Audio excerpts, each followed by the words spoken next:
اعوذ باللہ من الشیطان الرجیم بسم اللہ الرحمن الرحیم ما کان محمد ابا احد من رجالکم ولکن رسول اللہ وخاتم النبیین وقال نبی صلی اللہ علیہ وآلہ وسلم انا خاتم النبیین لا نبی بعدی صدق اللہ العظیم وصدق رسولہ النبی الکریم ونحن علی ذلک من الشاہدین والشاکرین والحمد للہ رب العالمین صلی اللہ علیہ وآلہ وسلم۔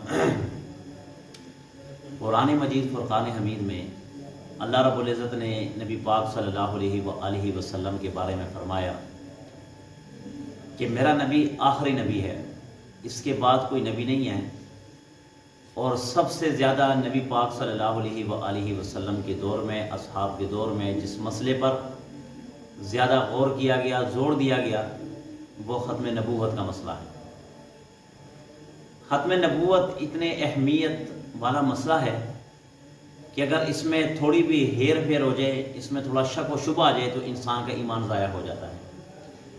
اس میں تو شک و شبے والی بات ہے ہی نہیں نا کہ ہم جناب نبی کریم صلی اللہ علیہ وآلہ وسلم کے بعد کسی کو نبی آنے کی توقع کریں تو اس آدمی کا ایمان ضائع ہو جاتا ہے۔ اب میں آپ کو بتاتا ہوں ختم نبوت کی اہمیت کتنی ہے۔ مسیلمہ کذاب کے خلاف ایک جنگ لڑی گئی ہے جس کی تعداد 80,000 کافروں پر مشتمل تھی، 80,000 کافروں پر مشتمل تھی۔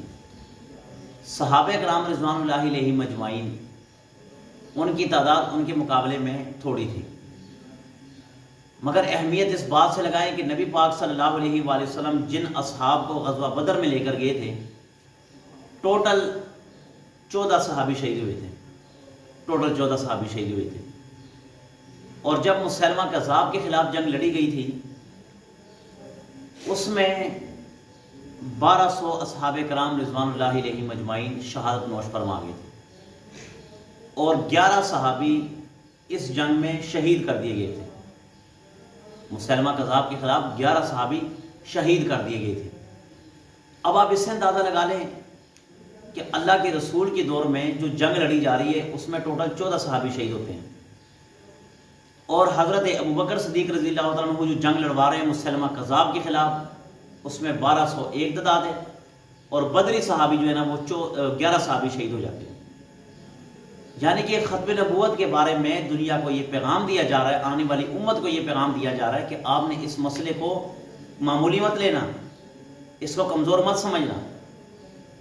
یہ اتنا اہم مسئلہ ہے کہ اگر آپ ایمان بچانا چاہتے ہیں تو اس مسئلے پر ہمیں غور کرنا پڑے گا۔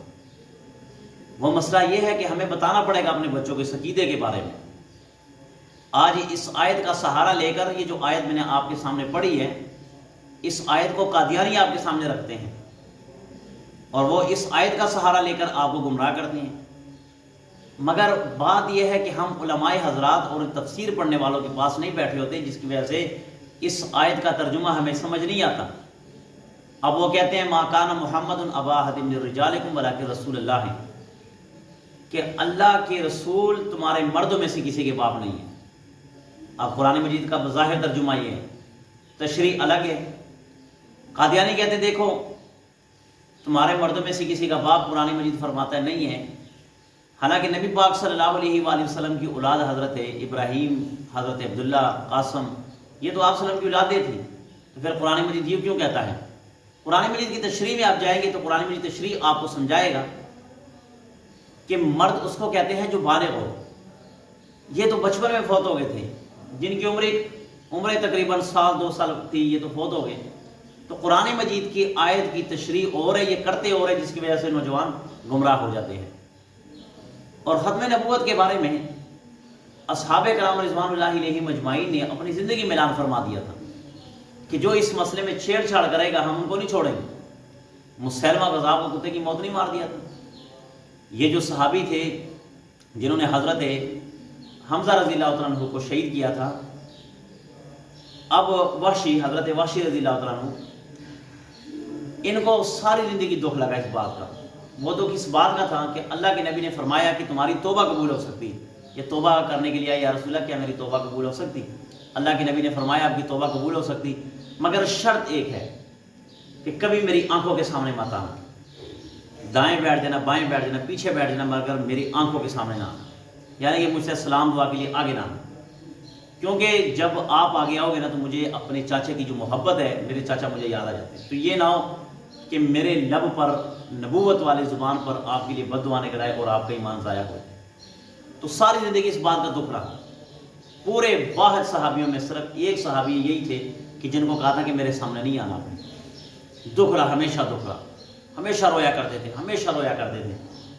مگر پھر جب یہ ختم نبوت کا مسئلہ آیا، یہ بڑے اچھے تیر انداز تھے، بڑے اچھا نشانہ تھا ان کا۔ یہ دور سے نشانہ لگاتے تھے، نشانہ پرفیکٹ جا کے لگتا تھا، نشانہ کبھی ادھر ادھر نہیں ہوا، کبھی غلط نہیں ہوا۔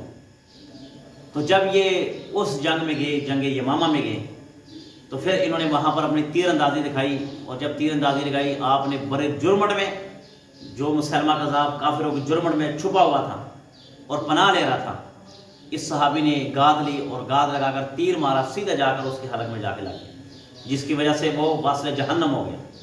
پھر کہا کرتے تھے کہ الحمدللہ ثم الحمدللہ، اگر میں نے دین اسلام کا نقصان کیا، حضرت حمزہ رضی اللہ تعالیٰ عنہ کو شہید کر کے، اور اللہ کے نبی اس بات پر مجھے کہا کرتے تھے کہ میرے سامنے نہ آنا، تو الحمدللہ میں نے دین اسلام کا سب سے بڑا فائدہ بھی یہ کیا کہ میں نے سب سے بڑے گستاخ اور سب سے بڑے منکرین نبوت کو واصل جہنم کر دیا۔ یہ اتنا بڑا مسئلہ ہے۔ اب آپ نے کیا کرنا ہے؟ اپنے عقائد کو بچانا ہے۔ اس مسئلے پر کئی احادیث، کئی قرآن مجید کی آیتیں ہیں ختم نبوت کے بارے میں، اور یاد رکھنا اس آیت سے ہمیں ایک اور بھی سبق ملتا ہے کہ جس جگہ اور جس مقام پر نبی ہوتا ہے، نبی تبلیغ خود کرتا ہے، نبی تقریر خود کرتا ہے، نبی واعظ و نصیحت خود کرتے ہیں، ان کی موجودگی میں کوئی اور نہیں، نبی ہی فیصلے کرتے ہیں۔ مگر اس آیت سے ہمیں یہ بھی ایک سبق ملتا ہے کہ جب نبی نہ ہو اور نبی ہے نہیں ہے، ان کے بعد کسی نبی نے آنا نہیں ہے، اب یہ دوسروں تک پیغام پہنچانا کس کا کام ہے؟ یہ ہمارا کام ہے، ہمارا کام ہے، کیونکہ ہم ان کی امتی ہیں، اور سچا امتی اور محبت میں اس امتی کو یہ اعزاز ملتا ہے کہ وہ اپنے والد کی دین کو آگے لے کر چلتا ہے۔ نبی پاک صلی اللہ علیہ وسلم نے فرمایا کہ انا بمنزلۃ الوالد، کہ میں تمہارے لیے والد کی جگہ پر ہوں، تم میرے لیے اولاد ہو، یعنی کہ امت کو اولاد کا درجہ دیا گیا، تو وہ ہمارے والد ہیں، اور ان کا دین ہم نے دوسروں تک پہنچانا ہے، چاہے وہ عقائد میں ہو، چاہے نظریات میں ہو، کچھ بھی ہو، ہم نے اس دین کو آگے لے کر چلنا ہے۔ خصوصاً بالخصوص ختم نبوت کا جو مسئلہ ہے، یہ گھروں میں بھی جا کر اپنی ماؤں، بہنوں، بیٹیوں کو بتائیں، اور اپنے بچوں کو بھی بتائیں، جہاں پر آپ اٹھتے بیٹھتے اسکول میں، کالج میں، یونیورسٹی میں، اکیڈمی میں، اپنے ساتھیوں سے یہ باتیں شیئر کیا کریں، خصوصاً بالخصوص عقائد کے بارے میں، تاکہ وہ نوجوان بھی کسی کی گات میں آ کر گمراہ نہ ہو جائے۔ اللہ سے دعا ہے جو کچھ کہا سنا اس پر عمل کرنے کی توفیق۔ بسم اللہ الرحمن الرحیم، اللہ العالمین، جو کچھ کہا سنا اس پر عمل کرنے کی توفیق عطا فرما، ختم نبوت کی پہرے داری کرنے کی توفیق عطا فرما، نبی پاک صلی اللہ علیہ وآلہ وسلم کی نقش قدم پر چلنے کی توفیق عطا فرما۔ اللہ العالمین ملک پاکستان کی حفاظت فرما، ملک پاکستان کی سرحدوں کی حفاظت فرما، آمین۔